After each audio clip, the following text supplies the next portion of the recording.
മാന്യ പ്രേക്ഷകർക്ക് എൻ്റെ പ്രണാമം. ഈ നവംബർ മാസം 3-ാം തീയതിയിലും 2-ാം തീയതിയിലേക്ക് മാതൃഭൂമി പേപ്പറിൽ ഏറ്റവും അധികം സ്ഥലം വിനിയോഗിച്ചിരിക്കുന്നത് മലപ്പുറത്തെക്കുറിച്ച് പറയാനാണ്. ഇതിൽ 3-ാം തീയതിയിലെ പേപ്പറിൽ ഫ്രണ്ട് പേജിൽ തന്നെ വളരെ ഗംഭീരമായിട്ടുള്ള ഒരു ആർട്ടിക്കിള് മലപ്പുറത്തെക്കുറിച്ചുണ്ട്. നല്ല രസം തോന്നി. മലപ്പുറത്ത് നിന്ന് പെൻഡ്രൈവ്, സ്ഫോടനം തുടരുമെന്ന് സന്ദേശം, പെൻഡ്രൈവിൽ പ്രധാനമന്ത്രിക്കും കേന്ദ്രമന്ത്രിമാർക്കും വധഭീഷണി, പാർലമെന്റ് അടക്കം 6 സ്ഫോടനം ആവർത്തിക്കുമെന്ന് മുന്നറിയിപ്പ്. മലപ്പുറം കളക്ട്രേറ്റിൽ ബോംബ് സ്ഫോടനം നടന്ന സ്ഥലത്ത് നിന്ന് കണ്ടെടുത്ത പെൻഡ്രൈവിൽ സ്ഫോടനങ്ങൾ ആവർത്തിക്കുമെന്ന് ഭീഷണി.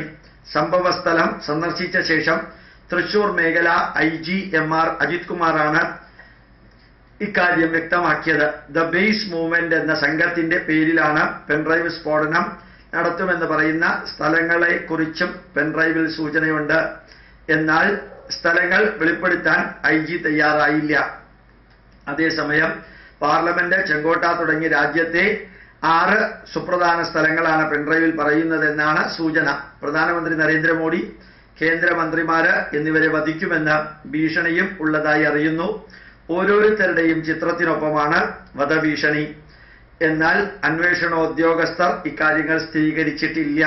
സ്ഫോടന സ്ഥലത്ത് നിന്ന് കിട്ടിയ ലഘുലേഖകളും നിങ്ങളുടെ ദിവസങ്ങൾ എണ്ണിക്കൊള്ളുക എന്ന് മുന്നറിയിപ്പുണ്ടായിരുന്നു. സ്ഫോടനം നടന്ന കാറിനടുത്ത് നിന്ന് കിട്ടിയ ബേസ് മൂവ്മെന്റ് എന്നെഴുതിയ കടലാസ് പെട്ടിയിലായിരുന്നു പെൻഡ്രൈവും ലഘുലേഖയും. കുറെ വീഡിയോ ദൃശ്യങ്ങളും പെൻഡ്രൈവിലുണ്ട്.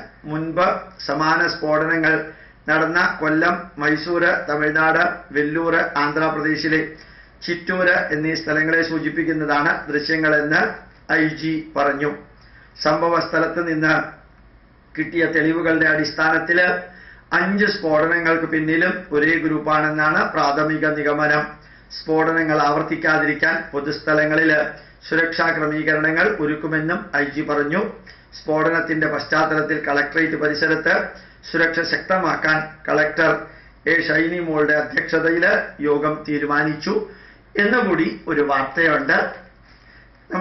നമ്മുടെ രാഷ്ട്രത്തിൽ നടക്കുന്ന കാര്യങ്ങൾ അറിയാൻ പത്രമാധ്യമങ്ങൾ എത്രത്തോളം നമ്മളെ സഹായിക്കുന്നു എന്നുള്ളതിനൊരു എക്സാമ്പിൾ കാണിക്കാനാണ് മാതൃഭൂമി ഇതുമാതിരിയുള്ള കാര്യങ്ങൾ ഇപ്പോൾ വളരെ ഭംഗിയായിട്ട് ജനങ്ങളുടെ മുമ്പിൽ എത്തിക്കുന്നതിൽ എല്ലാ മാധ്യമങ്ങളെ പോലെ അതിനേക്കാൾ കൂടുതലായിട്ടും ശ്രമിക്കുന്ന ഒരു എന്താ പറയുക, അഭിമാനാർഹമായിട്ടുള്ള കാര്യങ്ങൾ നിങ്ങളുടെ മുമ്പിൽ ഇതേപോലെ എത്തിക്കുന്നതിൽ അവർക്ക് സാധിച്ചതിൽ നന്ദി ഉണ്ടാകണം എന്നുകൂടി അറിയിക്കുന്നു. പ്രണാമം, നമസ്കാരം.